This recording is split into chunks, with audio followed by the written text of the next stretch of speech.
Hello and welcome to the Ice Guys. This is the show that takes you into the world of the National Hockey League. Every game, every day, from a betting perspective. With pro sports handicappers, Ian Cameron, Alex B. Smith, and various guests from the world of hockey and sports betting. And now, here's your host, Ian Cameron.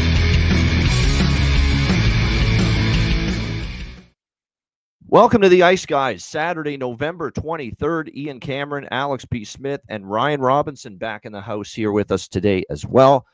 It is a massive slate, 15 games on tap, all but 2 teams in action here on this Saturday in the NHL, so it's a massive card.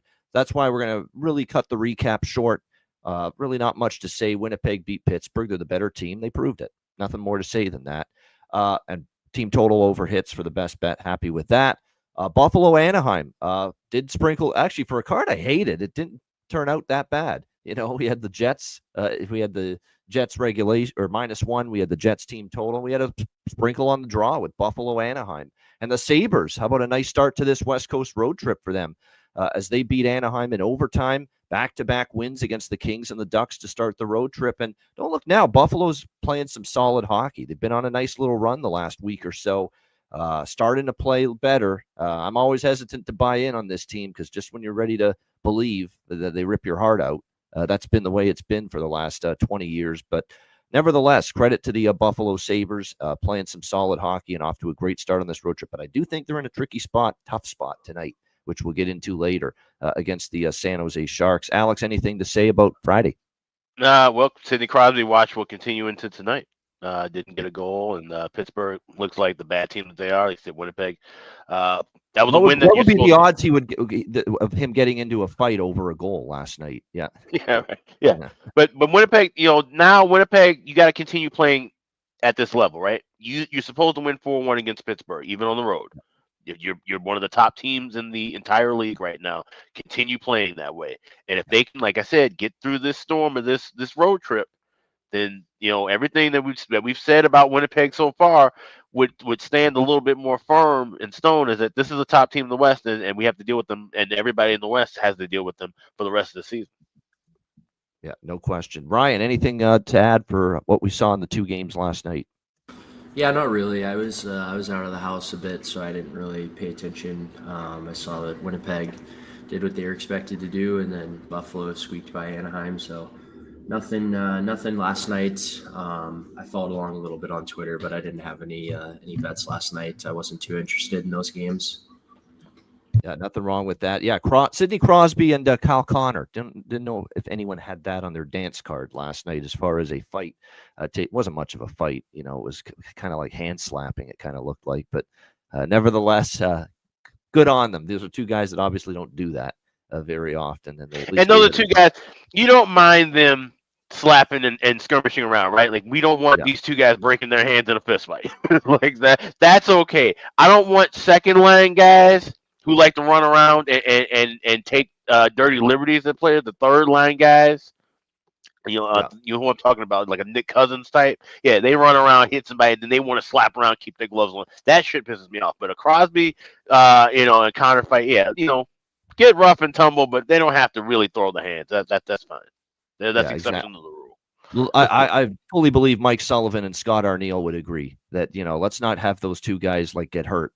2 of our best players. I would love to see, but wouldn't you love to see an old school throwback, just Ovechkin, I think, is the last real goal scorer to just chuck hands in a fight. But that would be cool to see sometimes. I would love to see Patrick Kane once in his career get into a real fight. That would be kind of fun to see. So. That would be. There's no question. All right, we got a huge slate. Huge. 15 games. That's why we tried to cut the recap short, because it's going to take us damn near, not 2 hours, but it might be close to get through all these games here today on this Saturday. We will begin with the first of 3 matinee games this afternoon. Chicago and Philadelphia. We've got the Flyers -165 home favorites, 6 being the total. 6 heavily shaded to the under, though. So much so that I think if it falls any more, it's going to be 5.5 in some spots. So it is definitely a heavy shade to the under as far as this total here at 6. The Blackhawks, much needed. You talk about a team that was desperate to get a win, desperate for some good positive vibes. They finally got that, and they got it against the defending Stanley Cup champions, one of the best teams in the NHL the other night. A very solid victory for Chicago to take care of business against Florida. Now, can they follow that up? That's the big question. The team is still just 7-13 on the season. Can they now follow it up and put 2 good wins in a row together, something that hasn't happened in a while for this Blackhawks team? On the flip side, you got the Philadelphia Flyers coming off a loss to the Colorado Avalanche in their last game. They'll be looking to bounce back from that. I think when you look at the situation here for Philly, not a team I trust in this price range. They're going with Alexei Kolosov, and you know the little jingle for those of you that know Sokolov lawyers here in Toronto area. Don't put it off, fade Sokolov, or fade Kolosov in this case. That is what we've been doing, and this guy hasn't won a start yet this year. So no Philly for me at this price with a guy I don't trust in net, a guy that is obviously 0-4, doesn't have really good numbers either so far this season, 3.72 goals against, 872 save percentage. Look, I get it. Trusting the Chicago Blackhawks to win 2 in a row is not easy. But to get the day started, we did have a couple of little small sprinkle type bets with Chicago in the draw, just based on this price being where it is. You're just looking at a Philadelphia team that seems like when they start to get a little good momentum going, they take a step backward. And again, we're talking about a goalie in net for them here that's winless so far on the season as well. So, yeah, for me here, it's just going to be small bets just to get the day started. Chicago, little piece of the draw here as well. Alex, anything you like here with your Blackhawks taking on the Flyers? Yeah, draw pregame, but everything else will be live. If I see some pace early, we're already seeing the 5.5s pop up now. So 5.5 minus 120 is available at Fan or MGM and Caesars, or 118 at FanDuel. So we can get plus money with 5.5. We can get plus money with 1. We should be able to get big plus money, like plus 125, 130 with 1.5, just waiting if we see pace in the first couple of minutes. Definitely do like the draw, like I said, with Kolosov. And then the Hawks in the day game start on the road. This is not a good road team. They haven't been a good road team for a while. Early starts have been a little sluggish. And in Philly, this is a Hawks team that's only won 3 regular season games in Philly since 1996. Now, they did win last year. They won, I think, back in 2021. But this has been a house of horrors mostly for the Hawks. So, like I said, this could be one of those games that kind of goes over the total and then sneaks into overtime. So, definitely looking at that, like I said, draw plus 360 now, and then everything in game. Yeah, this is just a price play. I just feel in this particular game, well,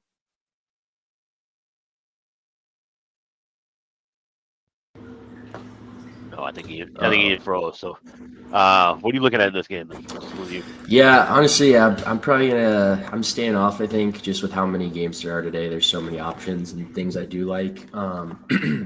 I agree. There is, the price point is solid, but just trusting Chicago to win back-to-back games. Not sure if I can do that. And then also don't really love the Flyers minus 165. So if it does drop to 5.5, or, like you mentioned, a live look in the first period, and as the game goes on, just because it's an early game, I will be watching and look for some live looks, but pregame, I'm going to stay off everything just because there are so many games and spots that I do like. I don't really have a great feel on this one, if Chicago can win back-to-back. So I'm just going to stay off pregame and then watch for some live plays.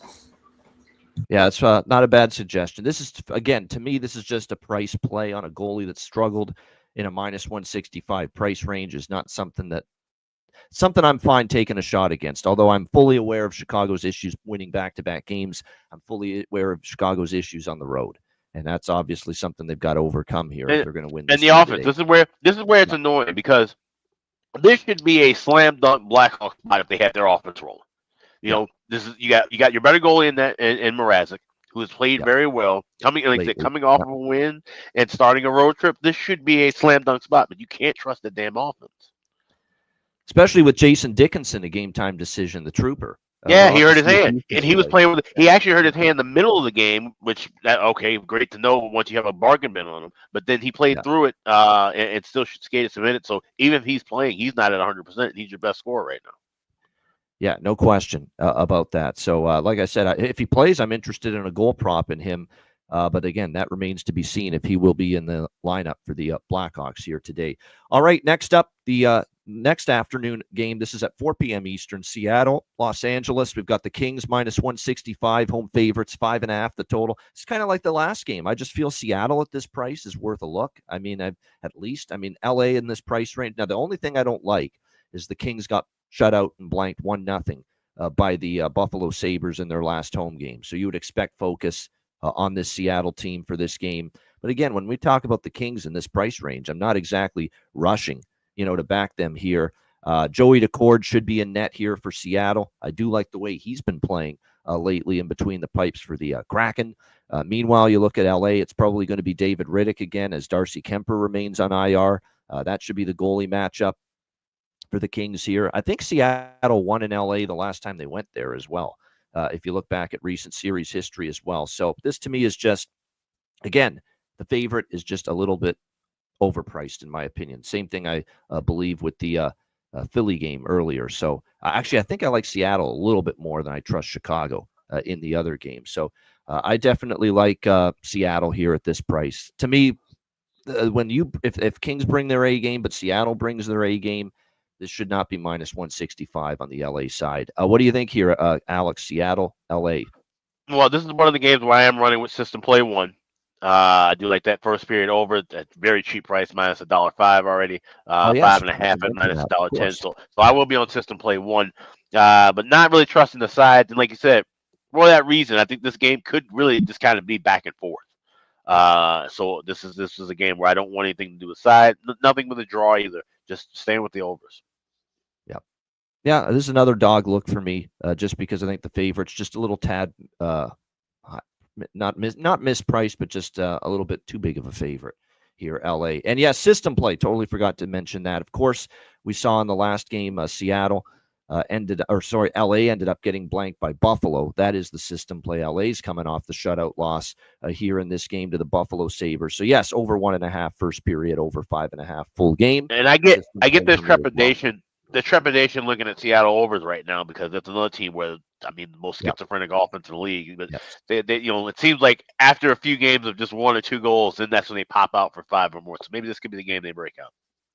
Yeah, it's not a game I like the system for either, Aaron. I don't love this. This feels like Seattle-Nashville Part 2, maybe, where there's a system play, but it stayed under both times. This could be that type of game as well, but it's a system. You got to roll with it, and unless the system just completely face plants long term moving forward and goes on. I was say we're at a clip. We're at a deep enough clip now to where we can be selective with system plays. I don't think we have to run everything every night. I wouldn't like for tonight. There's some system plays that I won't have on my card. This is one I do like, just because I think we could see some higher pace from a day game. We've seen Seattle at least play faster in day games. I don't know if you've noticed that compared to some of the other East Coast teams. Seattle's the team that brings that pace early. Even look at how the season game started, the regular season game. They play well in these early start times, and that's something that you kind of worry about more with the West Coast teams. Some West Coast teams don't play well on the road and early, so that's one thing about Seattle. Yeah, there's no doubt, and I saw that even last week with the Islanders and the Kraken, especially early. There was some really good pace in that game. Early, and that was a day game. Late afternoon game like this one is for Seattle. Early afternoon, obviously, on the West Coast. But, yeah, definitely similar type of pace. A little bit more of a quicker pace than maybe we would see otherwise if it was a night game, for example. Ryan, anything you like here? Kraken Kings. Yeah, another game. I'm going to stay off the sides at the start just because of other spots that I like in other games. But I do like that I'm going to take a small chance on that first period over just because LA did get shut out last game. They, like Bailey mentioned, they do need a W. They're at home. It's a day game. So I think they're going to want to come out hot. And then I also might take a shot. I'm leaning towards the over at 5.5 just because it is 5.5. As Alex mentioned, Seattle's been struggling, but, this could be the game that they break out. And especially since LA got shut out last game, they're going to want to come out fast, come out hot. And Seattle's going to have to match that intensity. So I'm going to take a small shot on a first period over, and I'm also leaning to the over 5.5 right now in this game. All right. Next up, Minnesota and Calgary. We've got the Wild minus 140 road favorites, 5.5. The total in this game. What a homestand in progress right now for the Calgary Flames. 3 straight wins at home against Nashville, the New York Islanders, which were good wins, but then they took it up a notch with the way they played against a very good New York Rangers team the other night. 3-2. They outshot the Rangers 49-29. They looked like they were the quicker team with the better offense, and I think we kind of hinted at that in the recap of that game. I was just so impressed with Calgary and the way they played. They took it to the New York Rangers. It was another great solid effort in net from Hungry Like the Wolf, from Dustin Wolf once again, but we may not see Dustin Wolf today. There's some hints that we might see Vladar in net, Dan Vladar for the Calgary Flames, who's actually got some solid numbers himself, 2.65 goals against, 906 save percentage, but certainly not nearly as good as what we have seen from Dustin Wolf. So keep an eye on that maybe we'll see Dan Vladar instead in net for the Flames here. We should see Philip Gustafson here for Minnesota. They gave Marc-Andre Fleury the start against Edmonton, but no problem. Still a victory for Minnesota, 5-3 in that game. This is a tricky one because I'm telling you what, it's not easy to bet against Minnesota on the road. We talked about this. Minnesota was a best bet for me against Edmonton. Great price, great spot, I thought. And they came through 9-1-2 now on the road for the Minnesota Wild this year. But this Calgary team, I don't want to bet against them right now at home. However, I wouldn't be betting on them either, especially if we indeed see Dustin Wolf getting a rest here in this game today. I do like the draw a little bit. I think I might sprinkle on that. We've talked about these are 2 teams that we expect to play pretty close game here. 3 of the last 7 head-to-head meetings, Wild versus Flames, have gone past regulation. The Flames have become a little bit of a draw machine here the last 8 games. Half of their last 8 games, 4 of their last 8 have gone past regulation. So, again, we're going to wait to see the lineups before we lock everything in for this game. But as of right now, I'm pretty sure I'll be on the draw, regardless of who's in net for either side. Alex, what do you think here? Wild Flames. Yeah, I'll add draw to that. I like the over here. I think more than likely we will see Vladar in net. That's what I'm seeing confirmed, at least by goalie posts. So that's kind of the way I'm going to be looking at it. It's going to be Wolf unders and Vladar overs if I'm talking about Calgary totals moving forward. Yep. And with Minnesota playing well on the road, I think that, like I said, that offense is stable enough. And this could be one of those games, like I said, gets over and finds its way to creeping into overtime kind of a thing. So I'll play the overtime draw a little bit smaller, but I do like that over 5.5. I got minus $1.20. And the thing, it's important to note about the fact you like over 5.5. I actually lean 5.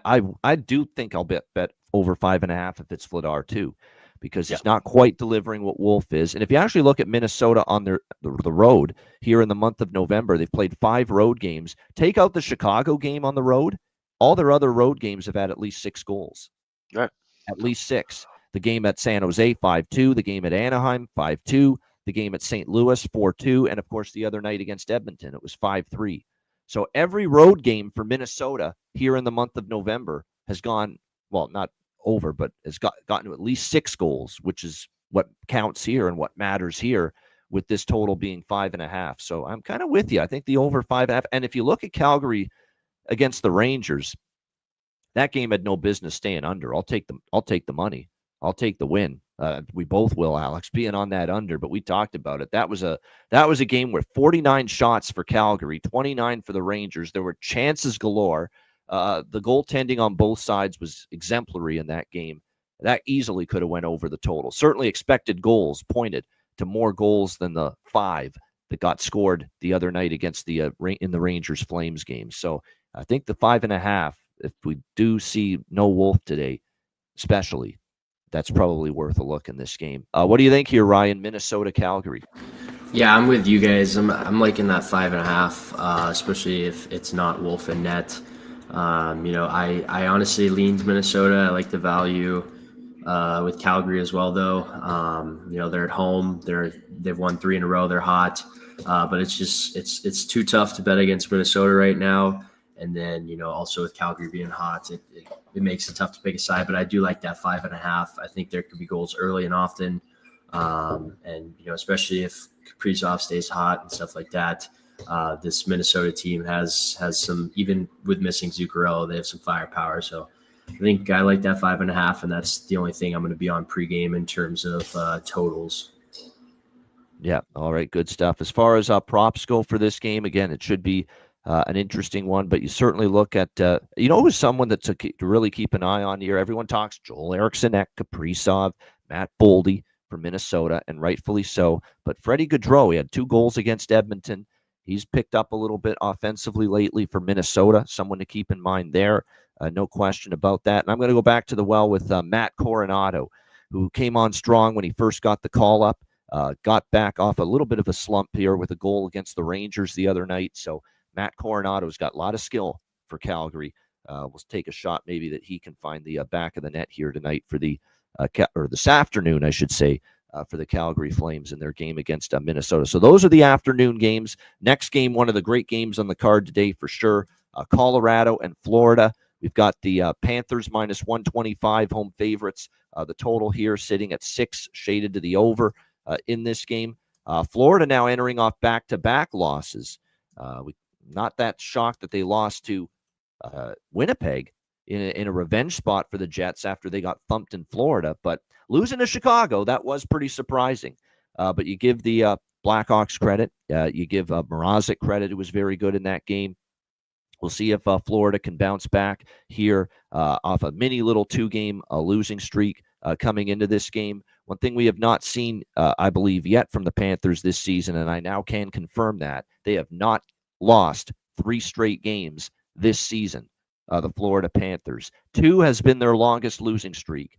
They've had 2 previous 2-game losing streaks. They lost at Ottawa and Buffalo early in the year, and then they beat Boston to snap that skid. They just lost back-to-back to New Jersey about 10 days ago, and then they, of course, beat Winnipeg at home 5-0 after that. So they've been a very good stop-the-bleeding team. They've been a very good stop the losing streak before it balloons into something bigger. They've been very good at that. I am going to take Florida here minus 125 in this game. I mean, Colorado, nice win in their last game. 2 games ago, they beat Philly. Last game, they beat Washington. First game without Alex Ovechkin. They did what they had to do. I still don't think they were overly impressive in that game, but I just trust the character of this Florida team. They've shown it over and over and over again. One of the reasons why they won a Stanley Cup, great character in the dressing room, not wanting to let a slump prolong itself.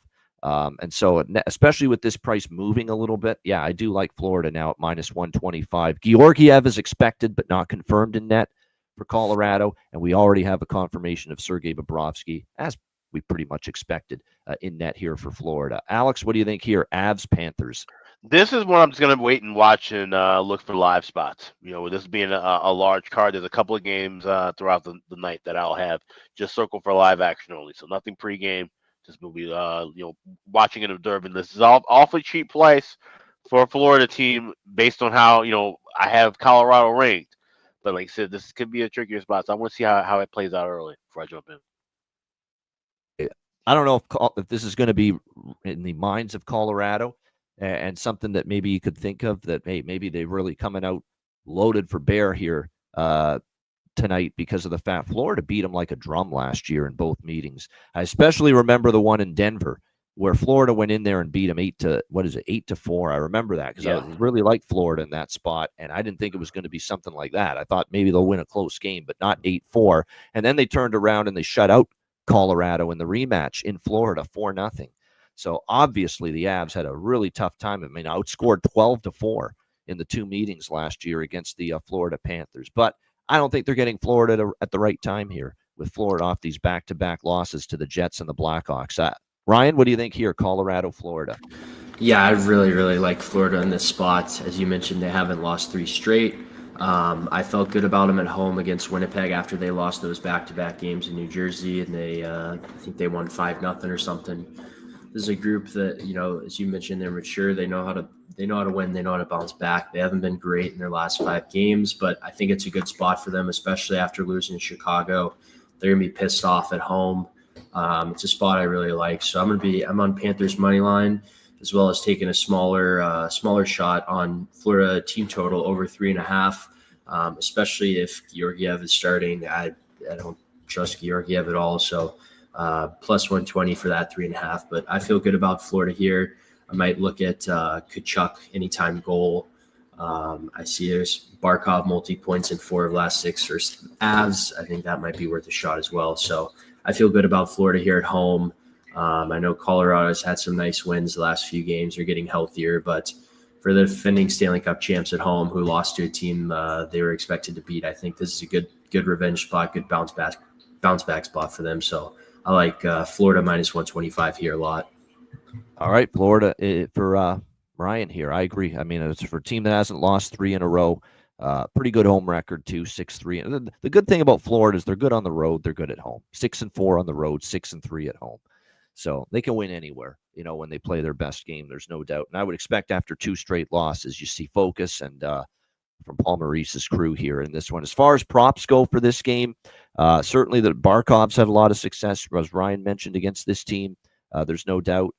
Bennett, someone that I think might be starting to heat up just a little bit. On the Colorado side of the equation, we've talked about Drouin and Nichushkin being back. But the one person to keep an eye on is because he's been shooting the puck a lot more lately and scoring goals lately is Cale Makar. He had 2 against Philly. He's had, I believe, 4 in the last 8 or 9 games.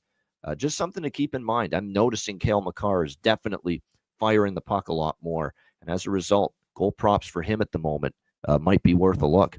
All right, Winnipeg. They were in action last night. They got a 4-1 win against Pittsburgh. Cashed -1 puck line and team total bet for me last night. They go to Music City to take on the Nashville Predators tonight. Nashville -130. Home favorites. Total in this one, 6 shaded to the over in this matchup. Back-to-back, obviously, for the Jets after being in Pittsburgh last night.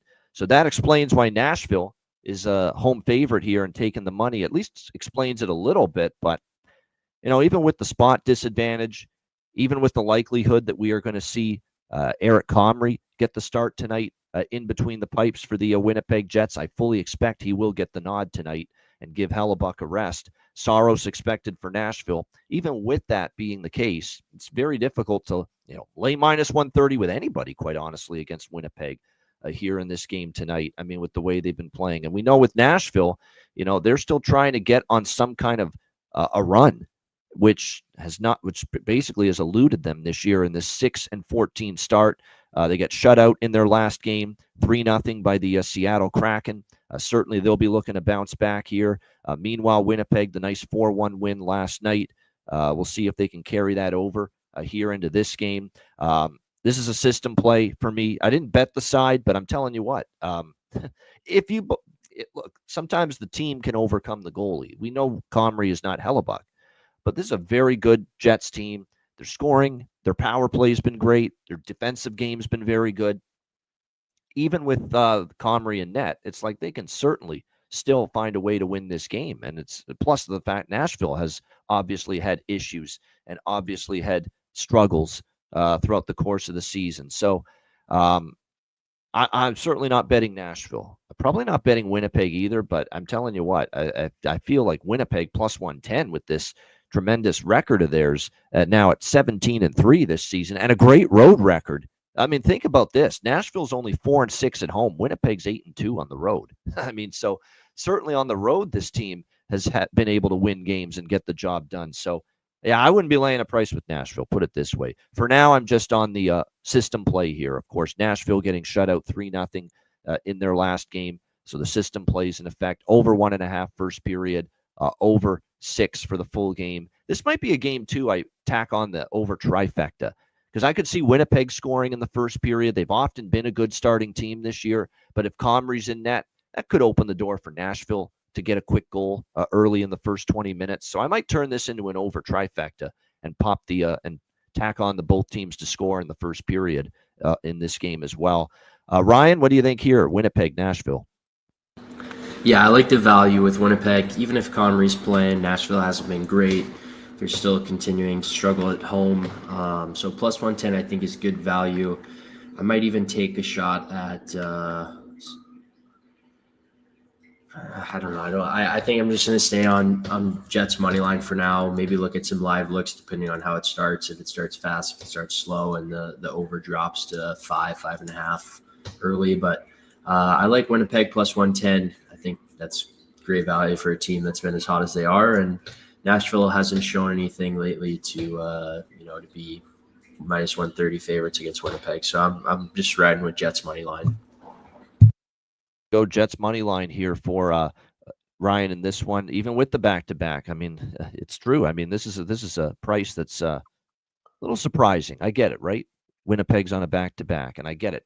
Hellebuck's not going to start in all likelihood. But boy, Winnipeg plus 110 in this game is a little bit of a eyebrow raiser.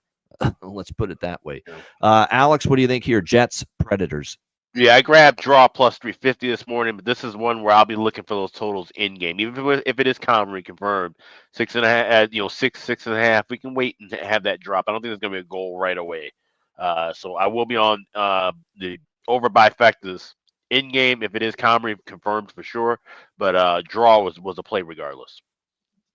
All right, good stuff. As far as Vladislav Nemesnikov, I'll throw this out there as a bit of an under-the-radar goal prop tonight for Winnipeg. Scored last night. He's actually scored 3 goals in the last 6 games for the Winnipeg Jets. So keep an eye on him. He is someone that's been chipping in as if. And look, that's what makes Winnipeg right now very tough to beat. I mean, when you got Nemesnikov, all of a sudden now starting to score some goals, in addition to what you usually get from Ehlers and what you usually get from Scheifele and obviously Connor, it makes them even more difficult to beat when you're getting some of the supporting cast like that start to step up offensively. All right, Carolina and Columbus. Next up, we've got Carolina minus 240, road favorites. The total 6.5 here in this game. Carolina, they were in the tough back-to-back situation in their last game against the New Jersey Devils. Remember, they beat Philadelphia the night before on Wednesday. Then they played Jersey on Thursday. They lose that game 4-2. Only the 5th loss this season for the Carolina Hurricanes. And Carolina is a team that has yet to lose 2 games in a row. That tells you how good they have been here in the regular season. But unfortunately, the price is minus 240. So you can't go that route with Carolina here in this game if you want to bet them off a loss. And, of course, undefeated they are off a loss this season. Columbus, though, I mean, I'm telling you what, this is a feisty, scrappy bunch. And they make mistakes defensively. Penalty kill still stinks, by the way, for Columbus. That's something they do need to fix, and they do need to address that. That penalty kill has got to be better. They've given up at least a power play goal in 5 straight games now entering this matchup against Carolina. And Carolina's got a pretty decent power play, pretty good power play. But Columbus has won 3 of their last 4. They beat Pittsburgh at home. A crazy shootout at the OK Corral unfolded with Tampa Bay the other night, 7-6. The Jackets get the win in overtime with Merzlikins versus Johansson, the matchup in goal that night. Dean Evason's going back to Merzlikins here tonight. And like I said, he gave up 6 in that game. It'll be interesting to see if Merzlikins can step up and play better. But certainly coming off that performance against the Tampa Bay Lightning, I've got my doubts. Pyotr Kochetkov will get the nod here for the Carolina Hurricanes as expected. Anderson's out indefinitely. They gave Martin the start against New Jersey because it was a back-to-back. Kochetkov, very strong his last 2 starts against Philly and St. Louis, giving up just 1 goal in both of those games. So he's been very solid. Of course, Alex and I are big fans, as you know. We think he should be the number 1 guy moving forward. You know what I'm going to look at here in this game is go back to the old reliable here. As far as Carolina team total, over 3.5, minus 140. To me, that's the obvious bet here. We like Carolina off a loss, but the only way to really take advantage of it is to go the team total route. And again, even with the loss to New Jersey, 4-2, this is a Carolina Hurricanes team that has scored at least 4 goals now in 12 of their last 14 games. So basically, in the last 14 games, you'd be 12-2. Betting Carolina team total over 3.5. So that's where I'm going. Carolina team total over 3.5 here. Alex, Hurricanes, Blue Jackets. That's why some days I just wait until we do this show to look at a certain game. I didn't look at this game at all. And the one thing that stuck out was that, okay, I like Carolina, but there's no way I can back them. Yeah, laying 140 with that team total over, like I said, that's been one of their hot runs. So that's the only way that's really worth betting. I don't trust them. Like I said, we don't need to trust in Columbus's offense. I don't trust them they're one of those teams, right, that seems like if they empty the clip in a game like they did against Tampa, that they have 2 games where they may struggle to get 3 goals combined. Like they're that kind of squad. So yeah, playing it safe with the team total and laying that price is worth it in the spot. Actually, at Pinnacle, which is one of my go-tos, if you can get a better price with it, minus 135 with the Carolina team total. If you're so lucky enough to be able to get a Pinnacle account, then that's true. Not all of us are, unfortunately, and that's a shame. But it's a reduced juice book, so obviously there's a lot of appeal for me using that one. But yeah, over minus 135, minus 140. Like I said, and when Carolina wins, how many? Like again, 12 of their last 14, they've scored at least 4 goals. So when they win, they score 4 goals. That's the question. Do we trust the Jackets D and do we trust Merzlikins, especially after what we saw against Tampa? It's hard to. What do you think here in this one, Ryan? Carolina, Columbus. Yeah, I like that team total as well. That's pretty much the only total beyond. I got it at minus 140. Last time they lost, they won 3 straight and scored 4 goals. And Columbus isn't great defensively. I'm with Alex as well. I don't want to take a total here and having to worry about them chipping in, scoring 2-3 goals. So I'm going to just take that Carolina team total over 3.5. I feel really good about that. So that's pretty much all I'm taking in terms of totals pre-game. Yeah. I like Columbus offensively. Absolutely, I do. How can you not? I mean, they've scored 6, 5, and 7, 3 of their last 4 games. But defensively, there's still ways to go for this group. There's no question about that, and we're seeing that. And I don't like the penalty kill numbers, especially when Carolina's power play is top 5 right now in the NHL. That's something they're going to have to be careful with. Maybe staying out of the box. Don't put your bad penalty kill on the ice. How do you do that? Don't take penalties. So that's probably something that they should consider. Just be disciplined tonight. Don't put yourself in a position to take those penalties against a team that could make you pay for it. All right, New Jersey and Washington. We've got the Devils minus 135 road favorites. 6 the total, shaded to the over here in this game. Someone in the chat mentioned it or asked about it, and I think someone I saw early in the show asking if this was indeed the mom's trip for New Jersey. I can confirm it is. It is the mom's trip for the New Jersey Devils. So that doesn't mean I'm definitely going to bet New Jersey, but it definitely means be careful betting against New Jersey. That is for sure. And after what I saw from Washington first game without Ovechkin, that's the spot I liked Washington against Colorado. Because so many times we see that team step up the first game without your best player or one of your best players. And Washington obviously lost that game to Colorado the other night. I'm not coming back to Washington tonight now. New Jersey on this mom's trip here. But I don't want to lay minus 135 against Washington either. So I'm not involved as far as that is concerned tonight, as far as the side goes in this game with the Devils and the Capitals. Devils, by the way, bounced back from their 4-0 shutout loss against Tampa to beat Carolina 4-2 in their last game. I'm going to take a small piece of the over by Fecta here, but I don't love it. I mean, I was not enamored with the Washington offensive performance first game without Ovi. Obviously, they got shut down. But, you still have to rely on a lot of these guys that have been good for them in the even with Ovi out. When Ovi, before he got hurt, we saw McMichael play great, step up. Strome been good. Protas been good. Go on down the list.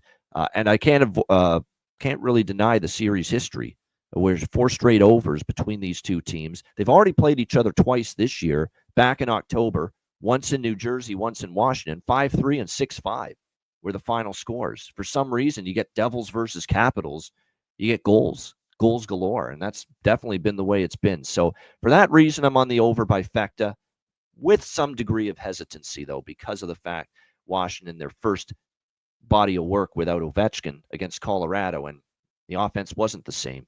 Alex, what do you think here? Devils, Capitals. I'm only going with the over 6 here. I'm staying away from the first period over in this one. I'm just, like I said, laying $1.18 at DraftKings.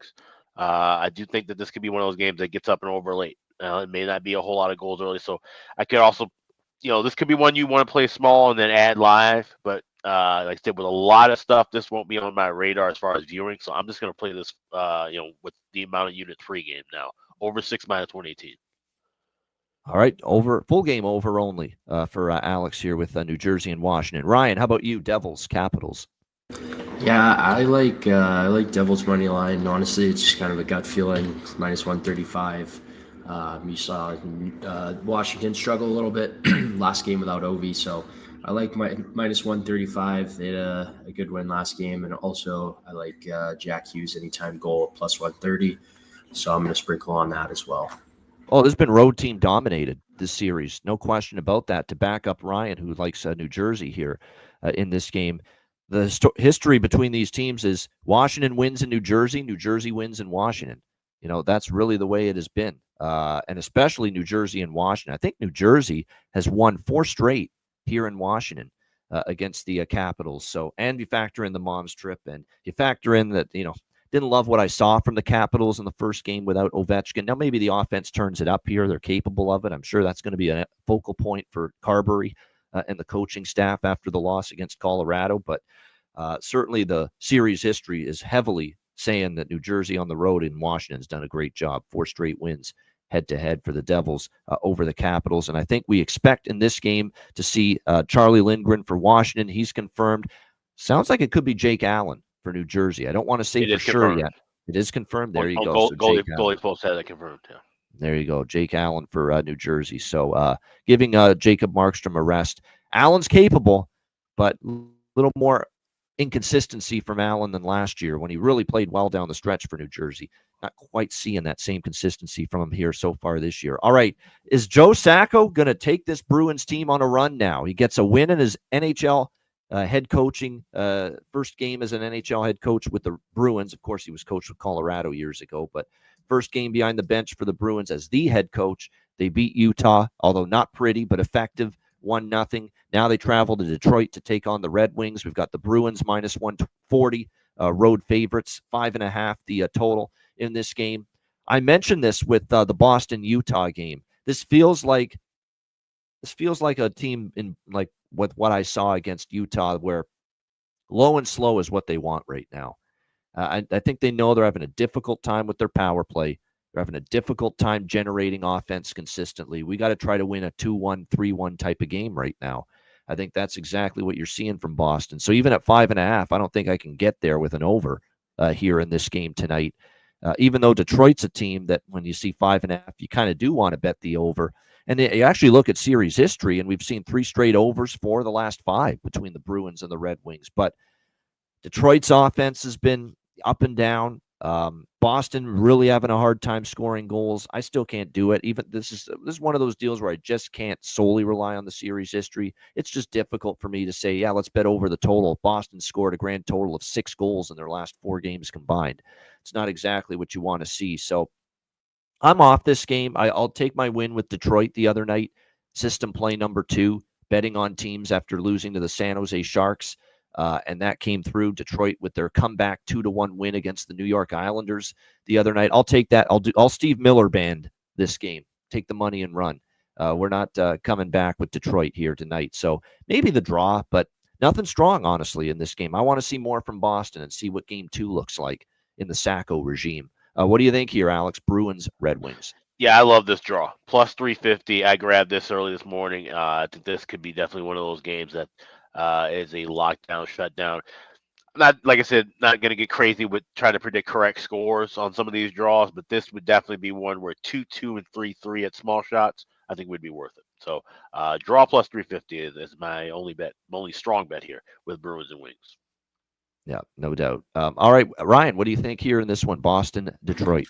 Yeah, I might take a small shot with that draw as well. I like that angle. I also just kind of like that feeling here. Might take I kind of like Detroit plus 120. They have been great, but just kind of one of those things. Boston, wanted to have a bounce back game last game. New head coach, a lot of emotion and energy and passion. So they bounced back and won that first game for Sacco, but I just kind of think they're gonna hit a wall again. So I kind of like Detroit here plus 120. I'm gonna take a small shot on them as well as Larkin anytime goal. All right, yeah. If you're gonna bet any Detroit props, you better have Dylan Larkin in your portfolio right now. That's the one guy showing up every night for this team. The assist he made to get Raymond set up for the game winner was excellent last night. That was just all effort to win a puck battle in the corner along the boards, get the puck centered out front. And he made that goal happen. I know it was a great shot by Raymond, but that goal doesn't happen without the work put in by the captain, Dylan Larkin, on that goal. So, yeah, I mean, certainly if you're going to ask me right now, the only reason I'm not betting Detroit again here is because of the fact that we're talking about Boston. Can they get a couple wins? Can they get on a run with this coaching change, which we often see a lot of teams do that? We'll see. That's the only reason I'm off Detroit. But certainly if you're going to say at this price, it would only be Detroit for me, at plus 120 in this one. Aaron likes the over, and he's a Bruins fan. So I take his opinion of the Bruins with a great deal of respect. So he likes the over here, 5.5 with the Bruins. And the series history points that way, I'll tell you that. 3 straight overs head-to-head with the Boston Bruins and the Detroit Red Wings. All right, Vancouver, Ottawa, all-Canadian matchup here on Hockey Night in Canada. Ottawa minus 140, home favorites, 6 the total. Pretty much even money here in this game. I think I made a declaration a couple days ago on the Ice Guys show. We're going to be looking to make some money with the Vancouver Canucks on this road trip. Get out of there, get away from Vancouver. You play better on the road anyway, and I think you're going to see that. They were a great road team under Rick Tocchet last year. They're off to a very good start on the road this year as well. Ottawa, I don't know what's happened to Ottawa here, where it looked like that Toronto win was so good a couple weeks ago. They haven't won since. 4 straight losses, blowing a lead to Philly. That's no good. Shutout by Carolina is not, that's no shame in that, but still to not score a goal is disappointing against Carolina.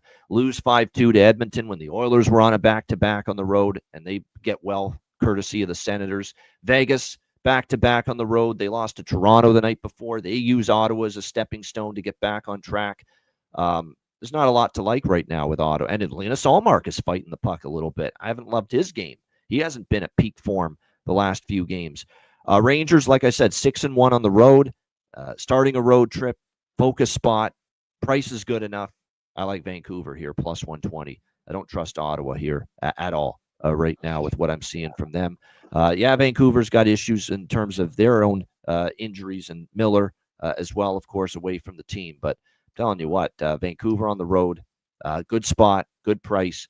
We'll back them here at plus 120 in this one. I actually like the over a little bit here as well in this game, because if you actually look at it, Vancouver, you're never quite sure what you're going to get night to night from them defensively, goaltending, and certainly Lankinen's been good, and I think he's going to get the start, but even he's had a couple shakier performances of late. Ullmark's not in great form right now, as I mentioned, for Ottawa in the last few games. So at 6, I do have a little bit of an interest in over here with the Canucks and the Senators as well. Alex, what do you think here, Vancouver, Ottawa? Yeah, just playing a small bit on Vancouver because, like you said, it's just more of we don't trust Ottawa.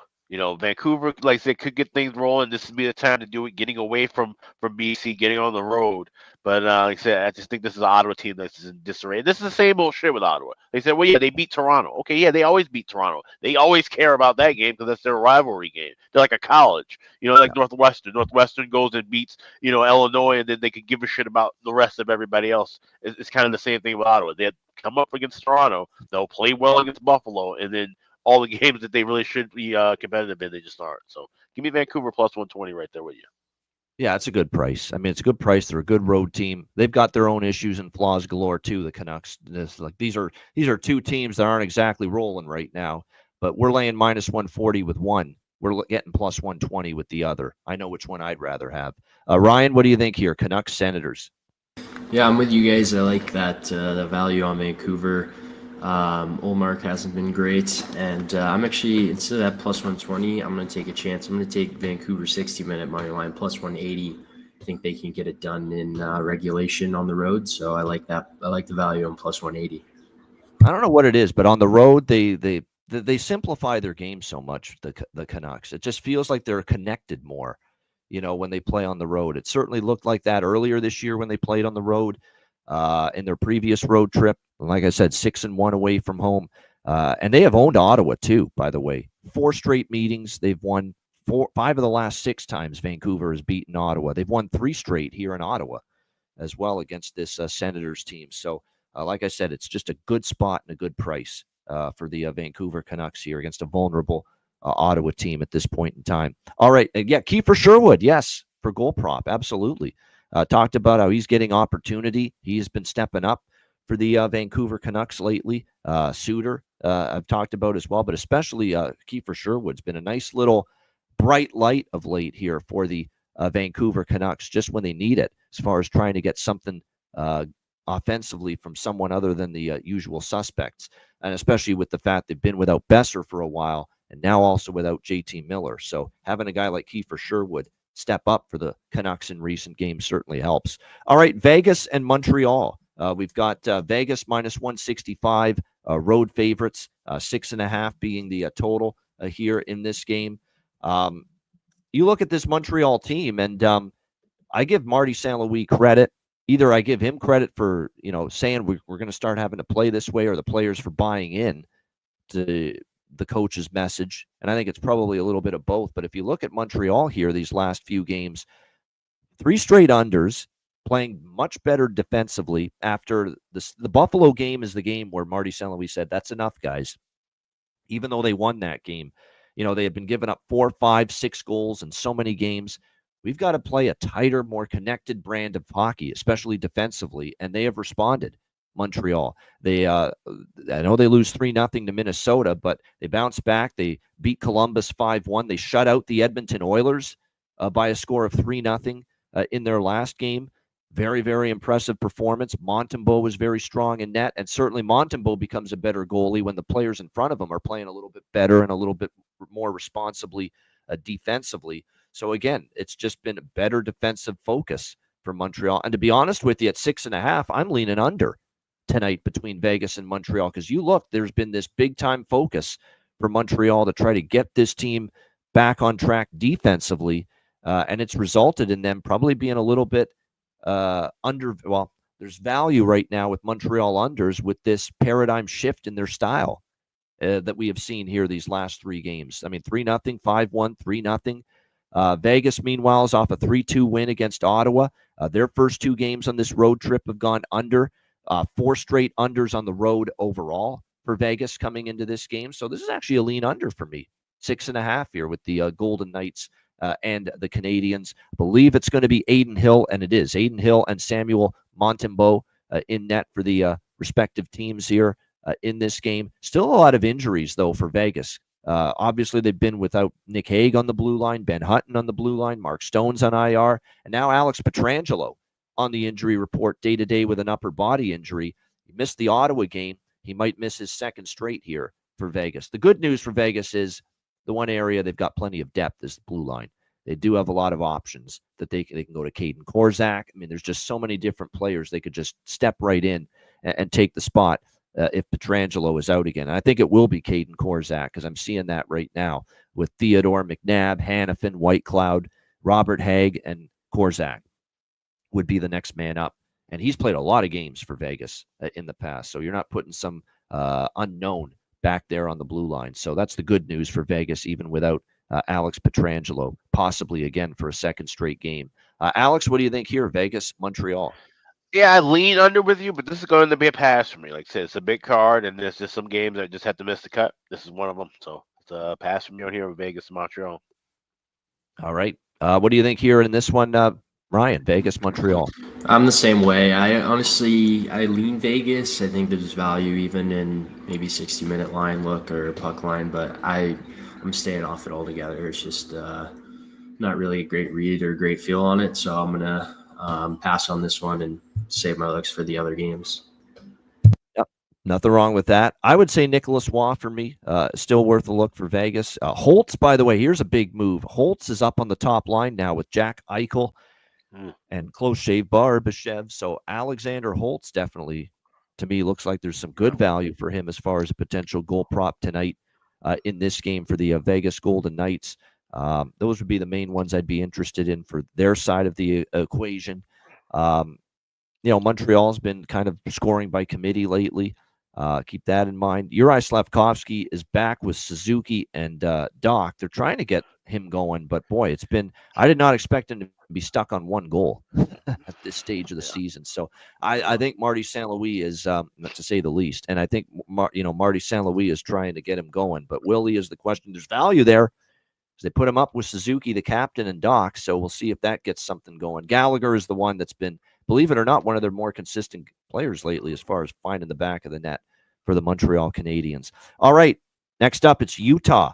The Utah Hockey Club and the Pittsburgh Penguins got Utah up to minus 135 actually now in some spots. This was like minus 110 overnight, even money. So there's been some movement here towards Utah. 6.5 the total in this game.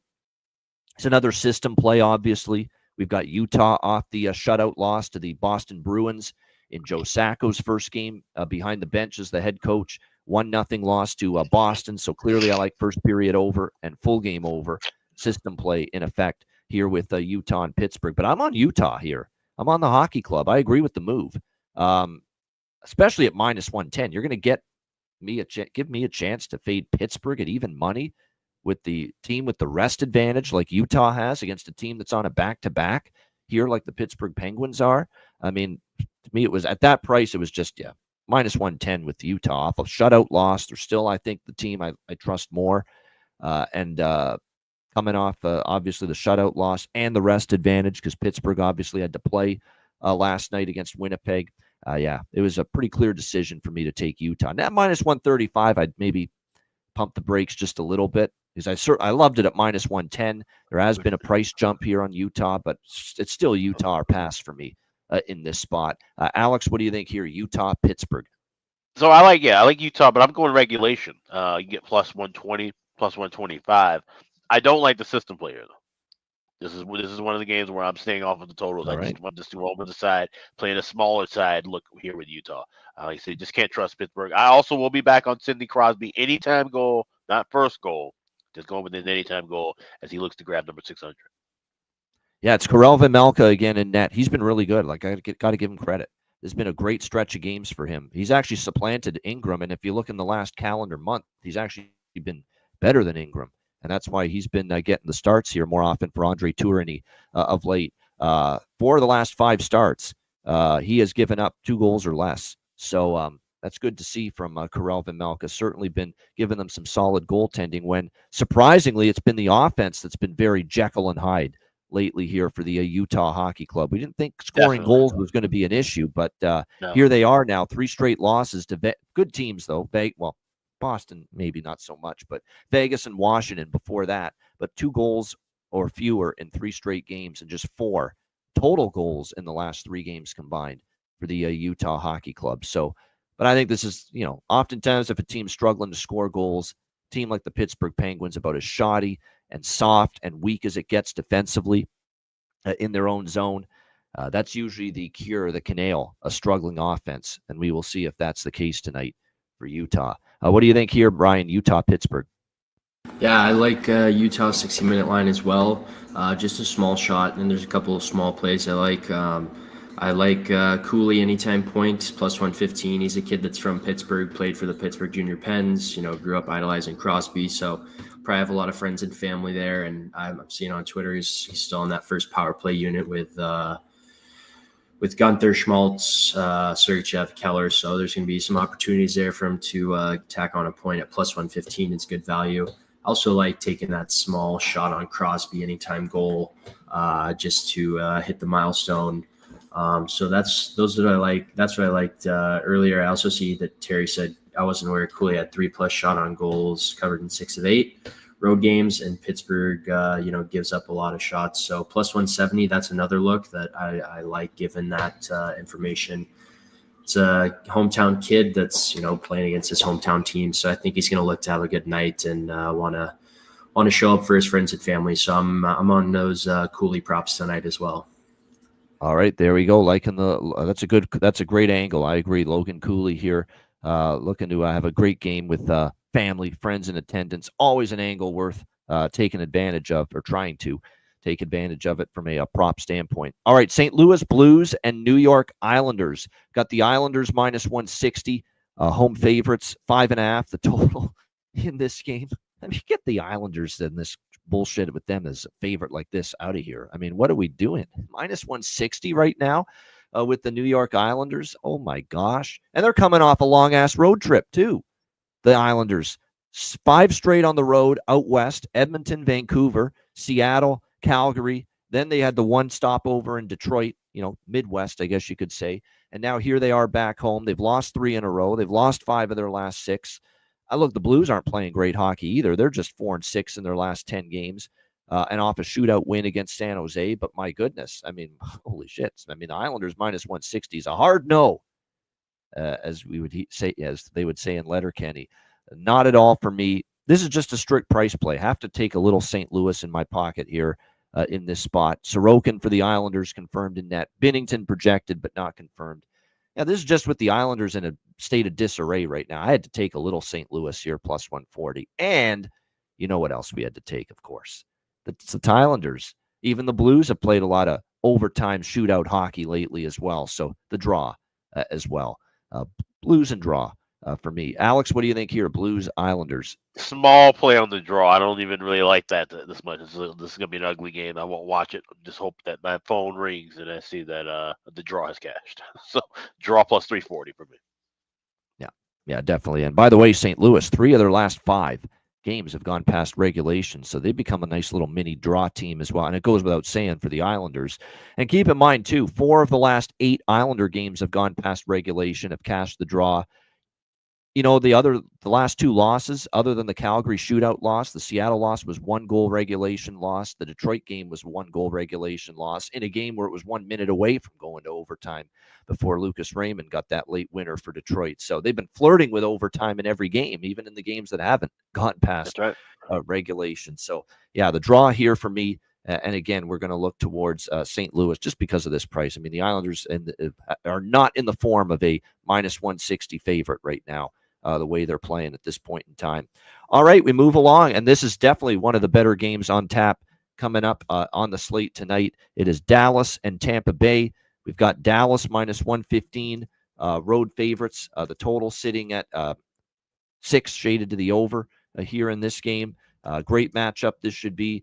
Certainly the Dallas Stars have had a weird week. They played some cupcakes this week. Now, they lost to one of them. Against the Anaheim Ducks, but they did bounce back and take care of business against the San Jose Sharks in their last game. We'll see how they fare here tonight against Tampa Bay. They are only a 500 road team this year, Dallas. 4-4, Tampa 6-1-1 at home. We'll see if Dallas can overcome that. Tampa's off that crazy, and I mean crazy game in Columbus, 7-6 overtime loss to the Columbus Blue Jackets. Not a very pretty night for Jonas Johansson. Clearly in between the pipes. Really, that game was just, the goalies weren't good, but it was just one of those games where once the goals started popping, it's almost like both teams got in that mindset of we just have to keep scoring with the way this game's going. And it's like defense really faltered badly for both teams as a result of that. So, like I said, going to be interesting to see how this one plays out. It's Vasilevsky and Jake Ottinger, your goaltending matchup, as you would have expected. Nick Paul, who's been a nice cog in this Lightning lineup the last couple of years. He did not play against Columbus. Said, and apparently there's, there could be at least a little bit of an absence for him.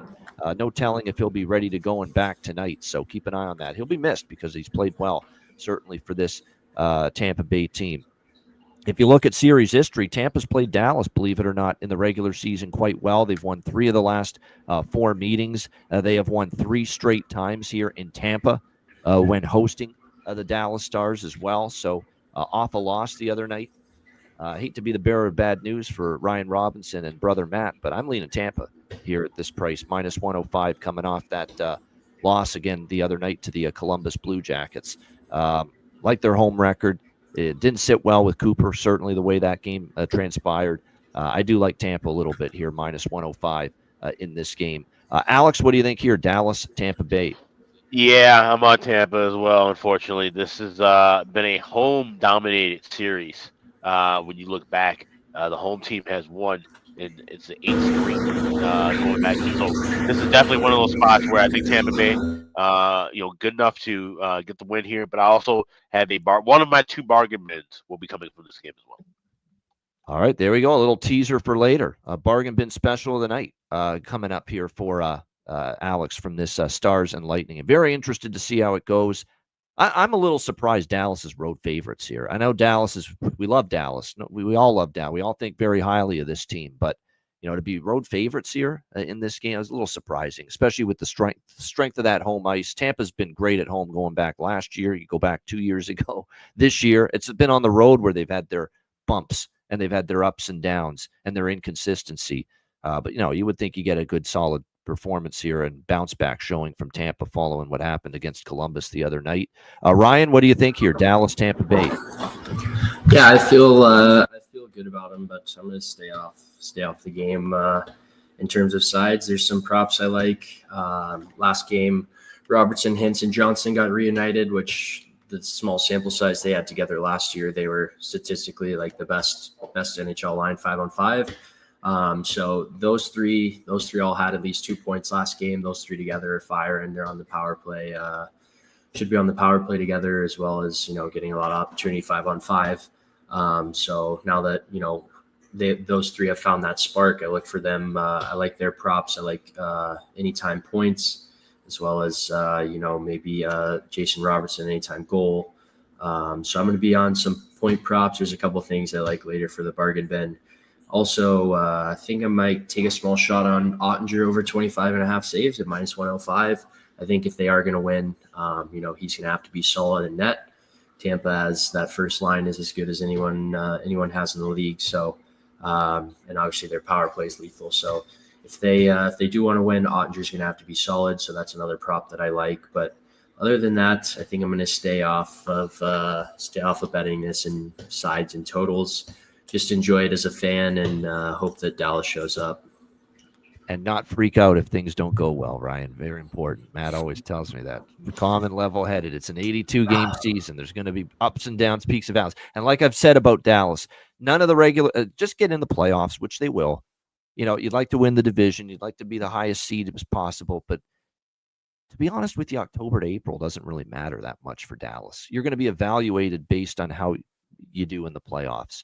If you can get back and, in Dallas's case, break through to the conference finals as well, or break through and win the conference final, I should say, and get to the Stanley Cup. That's where the season will be a success or a failure for the Dallas Stars based on that. No question. Yeah, I mean, Marchment, Duchesne, and Sagan have been the dominant trio for the Dallas Stars in recent games. That being said, finally we saw some life from Hintz and Robertson last game, and I think they know they could be a little bit better.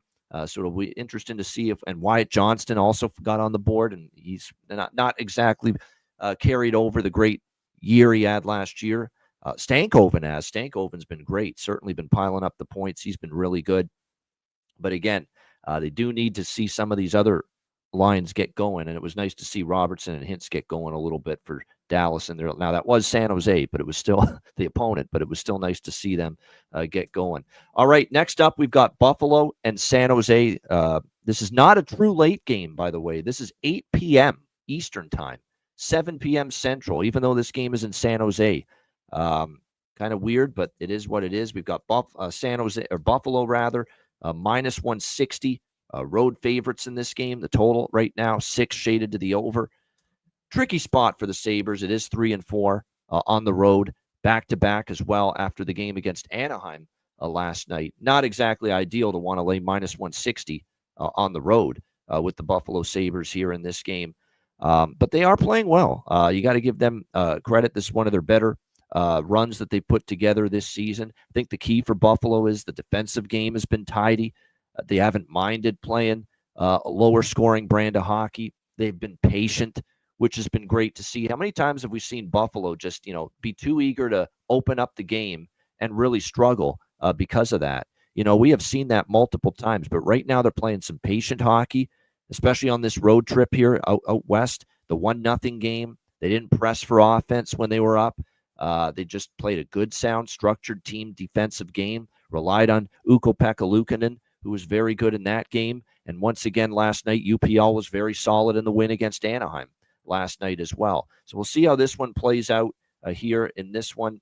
And obviously, for the Buffalo Sabres, we've got a goaltending question here tonight, because I know we're not going to see UPL. I doubt it on a back-to-back. But Devin Levi was sent back down recently. So that means James Reimer could be in line to get the start tonight for the Buffalo Sabres. And there's all kinds of storylines attached to this for James Reimer. Number one would be this would be his first start with the Buffalo Sabres since being claimed off waivers 10 days ago from the Anaheim Ducks. And second of all, this is one of the many teams James Reimer used to play for that he would be going against, the San Jose Sharks. So does Reimer turn back the clock for one night and put up a good game? We'll see. Obviously would be excited at this opportunity. First start here with the Buffalo Sabres. So interesting to see how that plays out, assuming Reimer gets the nod. And I'm pretty sure at this point he is going to get the start. Meanwhile, for San Jose, they're always competitive lately. Mackenzie Blackwood's been better in recent games. I know they lost the last 2 games of their road trip, or the 2 games on their road trip against Dallas and St. Louis, but they were pretty competitive in both games, and they've been right there in every game, and they've got themselves a little draw magnet to them right now. 5 of the last 9 San Jose Sharks games have gone past regulation. Meanwhile, Buffalo, 3 of their last 6 games have gone past regulation. So the clear favorite bet of mine in this game is the draw. I think we've got a chance for overtime here, Sabres and Sharks. I lean San Jose, honestly. And this spot is probably a better one for them. Buffalo has dominated the Sharks, though, and nobody knows that better than Alex and I, who have talked about Buffalo dominance over San Jose, especially in San Jose for like the last decade, when even horrible Buffalo teams were beating teams with Marleau and Thornton and Pavelski and Logan Couture in his prime on those San Jose teams. And Buffalo was still going in there and beating them in the Shark Tank. So, I don't like San Jose enough to bet them, even though I think the spot's in their favor. Just the draw for me as of now. And even the over, I'm sketchy on it. I was leaning over, but Buffalo's trying to play tight on this road trip. Reimer is a downgrade from UPL, but for one night against his old team and his first start now with Buffalo, I could see him playing well, quite honestly. And Mackenzie Blackwood's actually played better lately, so I don't think it's a slam dunk over. So I'm lukewarm on San Jose. I'm lukewarm on the over. I like the draw, though, for sure. Alex, what do you think here? Buffalo, San Jose. Buffalo has dominated, like you said, San Jose for well over a decade, to the tune of 29-1 the last 30 meetings. I think it might actually be something like close to like 28 and like 11. But when you look at San Jose at home, it's a being a feisty team, and now this is Joe Thornton, ceremony night. That's going to be a full house. Something that you haven't seen in San Jose in quite some time. I think this game definitely lends itself to the draw. I wouldn't touch either side because there's just a bunch of different trends that conflict and clash right up against one another. But everything points to this being a close game. So the draw at plus 370 at FanDuel, I think that's a great enough price. That's the only thing I have here is the draw. Yeah, it'll be a great night. Great to see Joe Pavelski honored tonight. What a career. Outstanding. One of the best American-born players in my lifetime. Oh, Joe Thornton. No, it's Pavelski, is it not? I thought it was Joe Thornton. It's Pavelski. Pretty sure it's Thornton. It's really? Yeah. It's Thornton. Okay. Pavelski played in like the Legends game too, but it was I'm pretty sure it's Thornton night. That is Thornton night. Yeah, it's the other Joe. Yeah. We're still getting them mixed up after all these years. It's Joe Thornton. Yeah, it's Joe Thornton. Obviously, still well deserved, of course, with the great career he had. Obviously, most of it with San Jose. So yeah, no question about that. Like I said. It'll be great night there in San Jose. It'll be nice to see the building full. You're right. It's been a very long time since we have seen the building full there in the Shark Tank in San Jose. So, like I said, those ceremony nights could always go. Sometimes the home team rides the wave and they come out and storming. Sometimes it's a little bit of a lull. This one, as I said, this one shouldn't be a lull. And if I were to look toward anything in game, it would be first period over because, like I said. San Jose has not, even with the debut of Macklin Celebrini, they still didn't sell out the building. Yeah. So that tells you if this place is going to be packed tonight, that's energy that this group hasn't really played around, right? The bulk of this group over the last 2-3 years with this rebuild have not been in a home barn that's completely filled. So that should bring some energy early. Yeah, definitely. And like I said, I was leaning definitely overs tonight. But with Reimer, he might be fired up, like I said, against San Jose, one of his former teams. First start with the Sabres. Blackwood's been playing a little bit better. Buffalo's played very tight, responsible defensive hockey. First 2 on the road trip here with LA and Anaheim. So that's what there's enough factors that have me a little concerned about the over. But the first period over might be a solid angle, as you mentioned, just some energy off the hop. after the Joe Thornton ceremonies finish, and maybe that infiltrates to a faster, quicker pace, particularly early in this game in the first 20 minutes. Ryan, what do you think here? Sabres, Sharks. Yeah, specifically for that, the reason that it's Joe Thornton night, I think I'm taking Sharks plus 140 here. I like the value. They've hung in games against good teams. They've been pesky. Celebrini's shown flashes of his elite talent. So I like the value here at plus 140. I'm also going to take a shot with San Jose team total over 2.5. As you mentioned, the building's gonna be full. There's gonna be a lot of energy in there. It's gonna be a special night. They're gonna want to get it done for a Sharks legend. So I like this spot for San Jose. So I'm gonna take a shot on them as underdogs. I agree. I think the value is San Jose. There's no doubt, for sure. They have the rest advantage. They've played, competitive hockey lately. But Buffalo, the only concern is Buffalo's really playing well, 6-2, and they've dominated San Jose. It's hard for me to get past that. I want to take San Jose. It's hard for me to get past that Buffalo dominance in this series, and the fact they're 6-2 in their last 8 games. Like, they've played really well. This is the best stretch of hockey the Sabres have had all season coming into tonight. And we'll see if they can maintain that level here tonight in what should be a very spirited, emotional environment tonight as they honor the legend, Joe Thornton, prior to tonight's game. Yeah, Alex, go ahead. Oh, no, I just made a decision. I'm adding my second bargain bin play out of this. I had 2 already lined up, but Connor Zary plus 360 for Calgary, that was an early one that was going to be on the list. That's now just a prop. The second bargain bin's coming for this game, though. All right, there we go. How about that? We're going to have 2 bargain bin specials going the Ian route. Sometimes I'll give out 2 on the same show. All right, final game of this massive Saturday slate. It's the New York Rangers and the Edmonton Oilers. We've got Edmonton minus 130 home favorites, 6.5 being the total here in this game. Calvin Pickard has been confirmed in net for the Edmonton Oilers, coming off the loss, of course, to Minnesota in their last game. It was a bit of a tough spot for the Oilers. They were coming back home off the road trip in Eastern Canada, where they played Toronto, Montreal, Ottawa. They lost the first 2 games of that trip, salvaged the last game against Ottawa 5-2, but they lose 5-3 at home to the Minnesota Wild in their last game, looking to bounce back here tonight against the New York Rangers. Meanwhile, you look at the Rangers. They're off their first loss of this road trip. They won against Seattle and Vancouver, but dropped a 3-2 decision to the Calgary Flames the other night. They'll be looking to bounce back. I mean, certainly with Edmonton, we're talking about a 4-7 home team this season coming into this game, a 7-2 road team for the Rangers.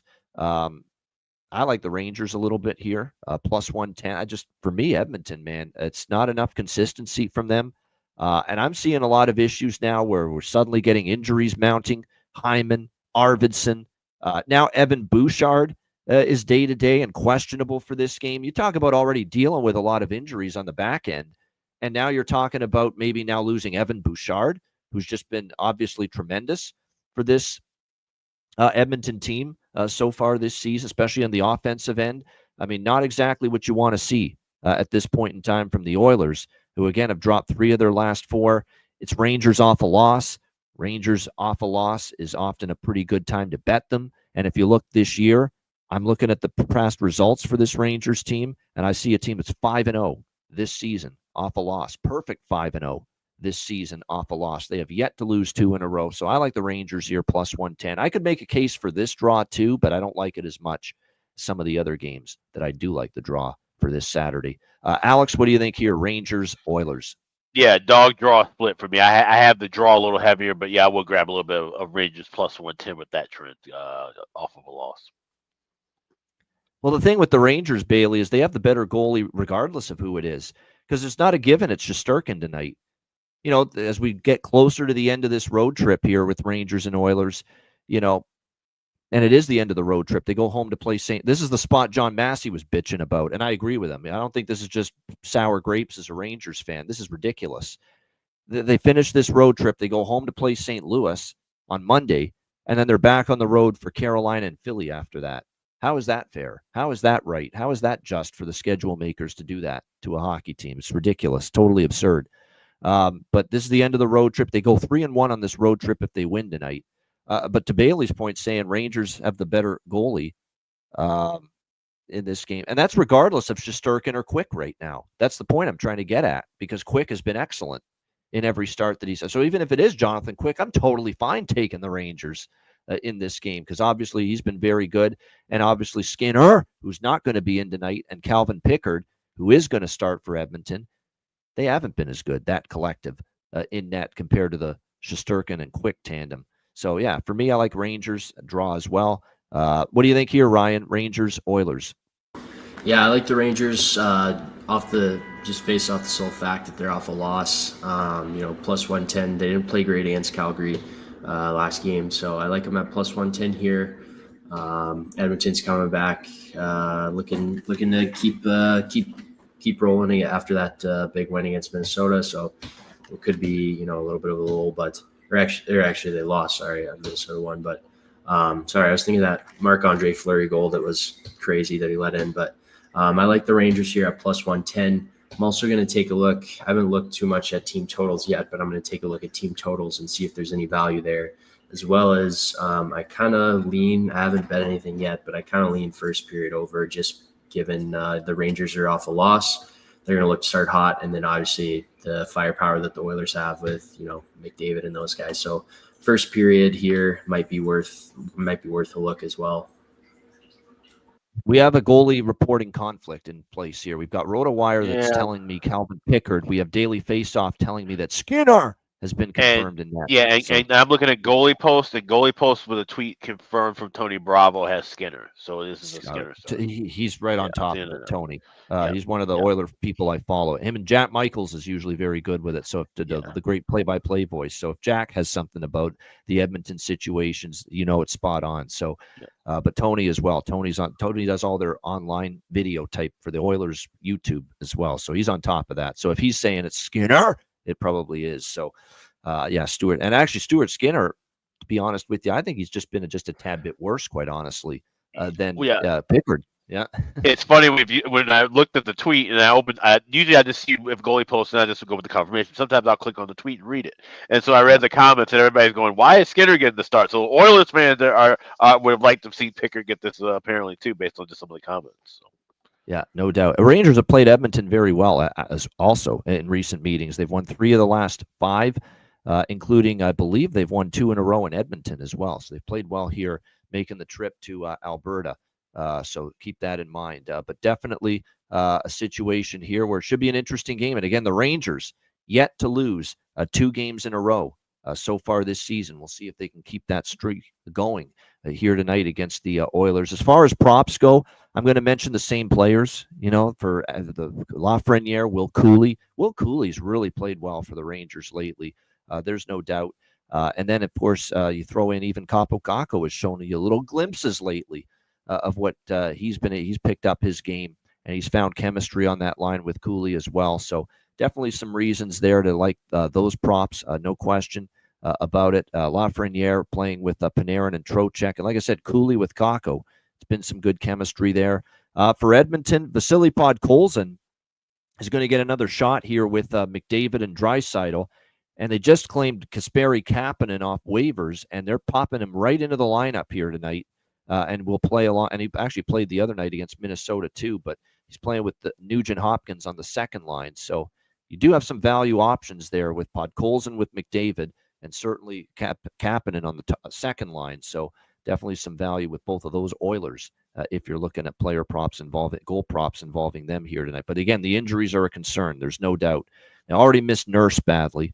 They're already without a couple others banged up, and now potentially Bouchard tonight being out, although it's not confirmed. It's going to be a game time decision for him. That would be a massive loss. And again, they don't have the bot. They're not Vegas. Okay, they can't lose 2-3 starting defensemen and fill the holes with adequate parts to replace those guys. So when Edmonton goes down 2 or 3 starting defensemen like they might be tonight, they just don't have the bodies, the quality of depth to replace those guys. All right, shout out to everyone in the chat. Hit the like button. We appreciate it very much.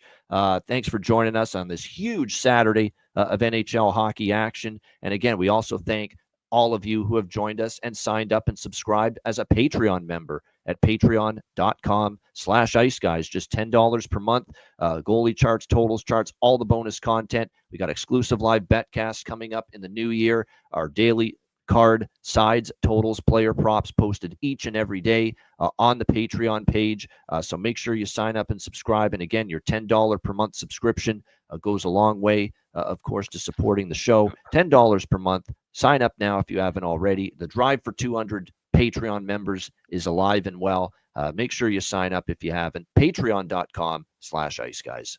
Also, we'll talk about a little bit more after the ad break, but of course, the Boston Hemp giveaway, the high holiday giveaway, the sign-up sheet is pinned at the top of the page on patreon.com/iceguys. So even if you aren't a member, you can still see that page open to the public, and you can sign up there. So that's one of the places you can get that form. But also check out the Ice Guys store, iceguys.myspreadshop.com.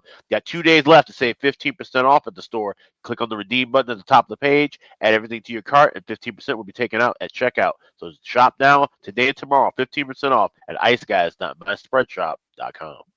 All right, check it out. 15% off at the store. Get all that gear and merch at the Ice Guys store, as Alex said. Yes, there are actually 3 teams who have not lost twice in a row that are playing today. Carolina, Washington, and the New York Rangers, as we just talked about. Those are the 3 teams. They have yet to lose 2 in a row. The only one I really don't like or don't love of the 3 is Washington, because of New Jersey and the mom's trip, and New Jersey's dominated in Washington over the year. And I didn't love the first showing without Ovechkin for the Capitals the other night. But the other 2 I like. Carolina. Well, I like team total. Well, Carolina. I was going to say, right, as we mentioned, we don't like the price of Carolina, but we like that team total. So of the 3, Rangers would be the one we like as far as side goes. Yeah. Hurricanes, Capitals, Rangers. 3 teams in action. Off a loss today in their last game, and none of them have lost 2 in a row. If you're looking for a parlay, that's not a bad one to take a shot with. Yeah, no doubt. Yeah, you could do that. If you, I would rather do that. I would rather. Yeah, I agree with that. I would rather do that, especially with Washington. Throw Washington into a parlay with Carolina and Vancouver and New York Rangers. Yeah, put Washington, Carolina, New York Rangers in a 3-team money line parlay. 3 teams off a loss. 3 teams that have yet to lose 2 in a row this season, and why not? It's a couple bucks. See what happens. You certainly got the good angle on your side. You got 3 good hockey teams coming off a loss, and those are angles that are tried and true that I go with in a lot of different sports: hockey, football, basketball, baseball. The elite teams, the great teams, why are they great? Because when they lose their previous game, they respond, and that's why it's always an angle I'm interested in, especially with the good teams and the best teams coming off a loss. Great stuff. All right, we got bargain bin special of the night, and we have best bets coming up in just a moment, right after we hear from our great Ice Guys sponsors.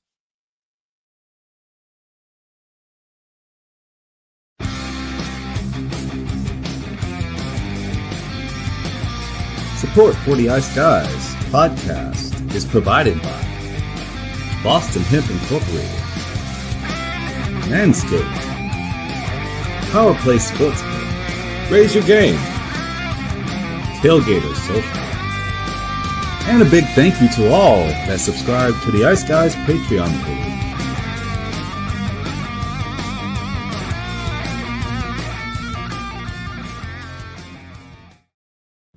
Everyone loves a perfect pair. Bacon and eggs. Thunder and lightning. Mario and Luigi. A hot dog with fries. Ian and Alex B. That's right. Everyone loves a perfect pair. So why not pair up your game nights with Boston Hemp? From exotic flower to concentrates and edible products. You'd be hard-pressed to find a better pairing than Boston Hemp and hockey. Check them out today at bostonhempinc.com.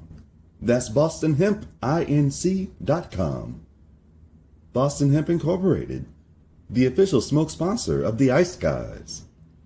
Void where prohibited by law. Not available outside of the United States. Must be 21 or over to obtain products. Check your local regulations to see if Boston Hemp is available in your area. Shout out to all the great sponsors, including, of course, Boston Hemp Inc., our daily sponsor, and Betcast sponsor. 20% off using the promo code IceGuys at bostonhempinc.com. And the contest, Alex, time marches on, and chance for you to enter.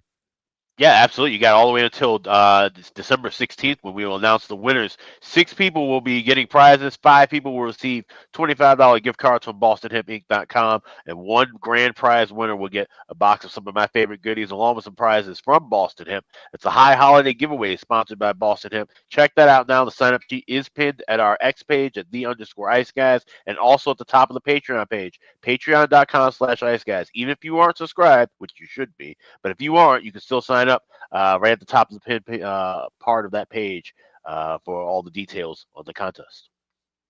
No doubt. Yeah, you certainly got plenty of time, but definitely make sure you check it out and get involved in our Ice Guys that contest, courtesy of our good friends, of course, at Boston Hemp Inc. All right, I forgot to do this before the break, so we'll do it now. We will not be on tomorrow on Sunday. With no show tomorrow, there's only one game, so we will briefly talk about the show, the one Sunday game right now, and that, of course, is the Utah Hockey Club taking on the Toronto Maple Leafs. Again, this game is on Sunday. So we'll just a brief thought on it here now. We've got, and obviously Utah plays tonight against Pittsburgh, but we've got Toronto minus 190, home favorites, 6.5 the total, shaded to the under for the game tomorrow between Utah and Toronto. Again, this is the only NHL game taking place on Sunday. What I would say right now, and obviously we'll see what happens with Utah tonight in their game against Pittsburgh, but Utah will be on a back-to-back. It'll be their third road game in 4 nights as well. Toronto's been off since Wednesday when they beat the Vegas Golden Knights at home, so a clear rest advantage and a clear scheduling advantage in this game for Toronto on Sunday night, and they continue to just win without Austin Matthews. I mean, it's just been ridiculous. They just keep finding ways to do it. The latest update is Austin Matthews is probably going to return later this week when they play Florida. So it's going to be interesting to see how that plays out. But if he indeed returns that night, but as of right now, we'll see what happens with the Utah-Pittsburgh game. But I'd be reluctant to step in front of, even with the injuries too, because Matthews is out. Domi's out. Matthew Nyes is now going to miss this game, and he's day-to-day moving forward, and he's played great this season. So there's another key forward out. How many more forwards is this team going to lose and still find a way to overcome it? This is where the coaching comes into play and why Craig Berube has done a nice job. They just continue. They're buying into the defensive system and the structure and playing good defensively. That's what's given them a fighting chance to keep winning these games without some key players up front. And you got to credit the coaching staff and the buy-in from the players to that system. So it's tough to go against, even with the injuries. It's tough to go against Toronto, in my opinion, tomorrow. The way they've played without Matthews, the way they continue to win with these injuries, the rest advantage and the schedule significantly in their favor for this game. Doesn't mean I'll bet them because of the price, but for me, as of right now, I'll just throw it out there. I do lean to Toronto in some fashion, but again, we'll wait and see how tonight's game with Utah and Pittsburgh plays out. Any brief thought for you, Alex, on the one game on Sunday? No, that's a lot of injuries, like you said, for Toronto to overcome. And we're talking about you still have to lay even $1.25 or $1.30 in regulation. Utah second night of back-to-backs, most likely because of Vemelka tonight. It'll be Ingram tomorrow. That's probably be a pass for me. Ryan, any thought for you? Utah, Toronto, Sunday. Yeah, I'm gonna wait till tomorrow to see, when the props come in and stuff. But just looking at it right now, I kind of like Toronto minus 130, 60-minute line. Utah will be on a back-to-back. The Leafs will be rested at home, as you mentioned. They haven't played in a few days, so they should be fresh. So yeah, that's just looking at it off the top of my head. I like that minus 130 value. And I'm telling you what, prop-wise for Toronto tomorrow in that game. Assuming, obviously there's no Matthew Nyes, so there's going to be some lineup shakeups. What I will tell you is Fraser Minton, he got his first NHL goal in his first game called up. Not his first NHL game. He's played in the NHL before, but it was his first game from his recent call-up, and he scored. He's going to get more ice time with these injuries. Nikita Grabenkin showed great energy in his debut the other night against Vegas. Bobby McMahon continues to be, I think, a player worth a look as long as he continues to play on the top line. So there's going to be some good prop value with Toronto opening up for this game tomorrow because of all these injuries. So definitely something to keep an eye on for sure. All right, that's your look at Utah, Toronto for Sunday. Again, we're back on Monday at noon Eastern with our next show after today. But of course, before we wrap up this Saturday show, as always, we've got Bargain Bin Special of the Night and Best Bets. Bargain Bin Special of the Night. Alex, huge card to choose from. What do you like in the bargain bin? So we've got two. First one, we're going to the Sunshine State, Dallas and Tampa Bay. We're going to have a bagel for breakfast early. We're going to go with Brandon Hagel. First goal plus 1,400 is available at FanDuel. It's got a good feeling that he might be the guy to get the things started off for the Bolts. And then we'll also go with the late game, later start, not super late, but you got, like I said, ceremony night in San Jose. And Joe Thornton, who's his roommate? Macklin Celebrini. Of course, he's been, the electric catalyst offensively for the Sharks. I like him to score not once, but twice. Macklin Celebrini, 2 goals plus 2,100. That's available at FanDuel as well. So we're going with Brandon Hagel, first goal for Tampa Bay, plus 1,400. Macklin Celebrini, 2 goals, 2,100 for San Jose. Double bargain bin special for Saturday. Double bargain bin. There we go. 2 bargain bin specials for Alex on this Saturday. Can you imagine if both of those hit? Holy shit. What a payday that would be. If we can get both of those home. Hagel first goal and 2 goals from Macklin Celebrini for Alex with 2 bargain bin specials on this Saturday. Ryan, what do you like for the bargain bin special? Yeah, so kind of like Alex, I actually have 2. They're pretty much the same thing. I was back and forth. I seem to have found something that's similar to, Matt's Stefan Nason play that he takes a lot as his bargain bin. I got to go back to that Marchment Duchesne Sagan prop. They got blanked last game. I think they're going to want to bounce back, and it's been hitting consistently for me, and the couple times it's missed, 2/3 of them have got a point. One of them's right there, so it's been close every timer hit. So I really like that Marchment Duchesne Sagan point prop plus 380. The other one I like, which is pretty much the same thing, I'm going Robertson Hintz Johnston point prop plus 360. I think I was back and forth. If Tampa wants to shut down one of those lines, the other one's going to get a better matchup, maybe against Tampa's second or third line. They're all 3, Hintz, Johnson, Robertson, are on a power play unit together. Marchment, Duchesne, and Sagan are on the other power play unit together. So I think there's good value there. The 3 young kids have found their groove last game. They found the score sheet a few times. They're dynamite together, so I like them. I also can't go against that Marchment, Duchesne, Sagan line to bounce back at plus 380. So those are 2 bargain bin specials of the night that I'm taking. All right. Well, since everyone's in the early Christmas gift giving mood of 2 bargain bin specials on this Saturday, I'm going to give out 2 as well. I'm going to go to Matt Robinson's guy because it's just still a great price, and we saw him score in the last game. Stefan Nason for New Jersey, who you can still get at a terrific price. And like I said, he's just been a terrific fit for this team. Plus 340 at FanDuel, Stefan Nason to keep his red hot form going. And we're going to go to the Utah Hockey Club, and yes, Logan Cooley, like the situation involving him tonight, plus 340 as well. Same price for him to score a goal for the Utah Hockey Club tonight. Again, with family and friends in attendance there in the Berg. Logan Cooley for Utah, plus 340. So there you go. 2, and they're both plus 340. Stefan Nason, New Jersey, Logan Cooley, Utah, for my 2 bargain bin specials of the night. All right, best bets. Alex, what do you like for best bet? Yeah, let's go to the Motor City, Detroit, Michigan. We got Boston Bruins taking on the Red Wings. I think this game's going to be a tight one, and I think it's going to go long. So give me the draw plus 350 with the Red Wings and the Bees. That's my Saturday best bet. Boston, Detroit draw for Alex P. Smith with his best bet. Ryan, what do you like here for best bet? Yeah, I'm going to go down to the Sunshine State. I really like Florida, minus 125. I think, they haven't lost 3 in a row. They're going to come out hungry early at home. So I think they take care of business tonight against Colorado. Give me Florida, minus 125. That's my best bet. There you go. Florida Panthers. There we go. Got to get the Panther sound out there. Minus 125. Florida against Colorado. Best bet for Ryan Robinson on this Saturday slate. My best bet for this Saturday card, I think I'm going to go to that last game. I really like it, and I trust this team more than a couple of the other teams I was thinking of as far as on the slate tonight. I'm going to go with the New York Rangers here. Plus 120 is the best price out there right now with them.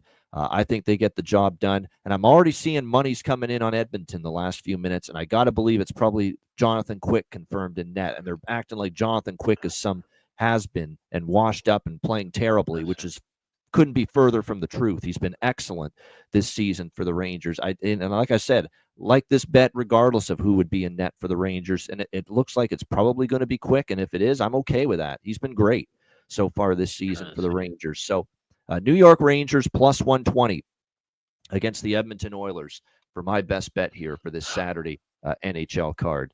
So there you go. All right. Shout out to everyone in the chat one last time. A reminder, we're not here tomorrow. So I don't want to hear anyone saying we're show at noon tomorrow. I sometimes do get that. No show on Sunday. There's just the one game, and we talked about it earlier, Utah-Toronto. We will be back on Monday, noon Eastern. And again, this week with Thanksgiving, we'll be on Monday.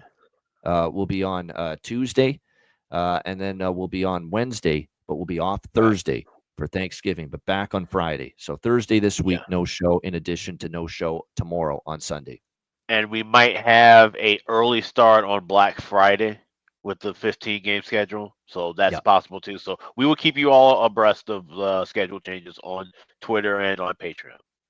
No doubt. Yeah, I'm pretty damn sure we're going to move up the Friday show for sure to earlier in the day with all those earlys. Probably be that noon start time that we usually go with on Saturday, Sunday, and Monday. Exactly. Yeah, we'll probably go noon. We pretty much have on our list weekend start or weekday start. So if we call weekend start, then that's what that means. That means noon Eastern. Yeah, no doubt. Good stuff. Yeah, I know I'm going to get that, Max. Where's the show? Are you guys on today? Someone will ask me that tomorrow. It's bound to happen. I almost expect it at this point, even when I make the announcement like I just did that there is no show tomorrow on Sunday.